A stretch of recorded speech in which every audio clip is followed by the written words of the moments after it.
Pinaghahanap ngayon ng isang mag-asawa mula sa Tanawan City, Batangas na itinuturong promotor umano ng investment scam.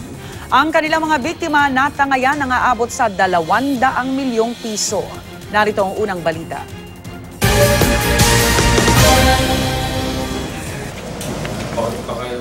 Napasugod sa tanggapan ni Tanawan City Mayor Antonio Halili ang hindi bababa sa 20 naloko umano sa isang investment scam. Ang mag-asawang nasa likod umano ng scam, kinilalang sina Eric at Arian Dalisay, mga residente ng barangay Natatas sa naturang lungsod. Pinaghahanap ngayon ng mga biktima ang mag-asawa na nagtatago umano matapos silang matangayan ang aabot sa 200 milyong piso. Kabilang sa mga nabiktima na mag-asawa ang negosyante na itatago natin sa pangalang Ivy. Kwento niya, 2015 nang mahikayat siya ni Arian na mag-invest ng pera na gagamitin daw pa utang para sa mga empleyado ng kumpanyang pinagtatrabahuan ng suspect. Ang first transaction namin ni Arian ay August 25, 2015. Bali August lang yan, inofera niya ako na magpasok sa company ng pera at mag-i-interest do yun every 11th and 26th of the month.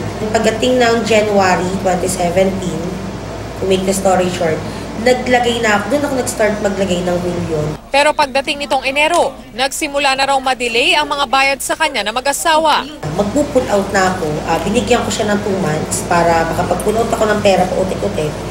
Nag-okay siya, nung pa-pull outan na, nagsinungaling pa siya sa akin na na-deposit na niya yung pera ko sa bangko. Then nag-expect ako, pag open ko ng bank account ko, wala naman siyang laman. Hanggang sa hinanap ko siya ng hinanap, hindi ko na siya makita.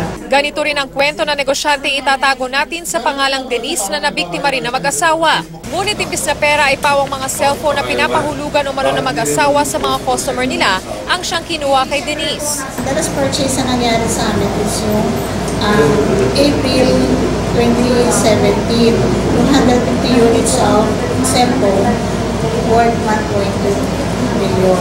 Dapat babayaran niya ako ng April 30, doon na nag-set na hindi siya magbibigay ng bayad.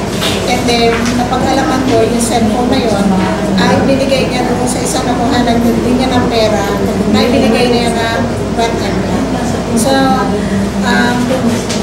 kumbaga, 1.2 namin kinuha sa supplier,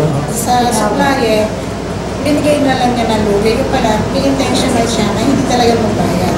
Maging ang mismong tiyahin ng suspect na si Arian, hindi rin pinalampas na mag-asawa. Gaya na negosyanteng si Ivy, hiningan din si Genevieve ng pondong aabot sa 3 milyong piso na gagamitin sa pautang. Nangako naman ang lokal na pamahalaan na gagawin ito ang lahat para matunton ang 2 suspect. Paalala naman ng alkalde, huwag basta magpatukso sa pangakong malaking kita para huwag mabiktima ng scam. Magiging papel namin dito, tumulong sa paghuli, no?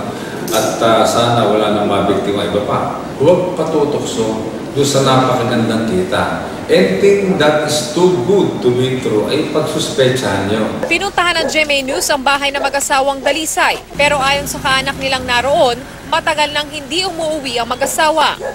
Para sa unang balita, Von Aquino reporting.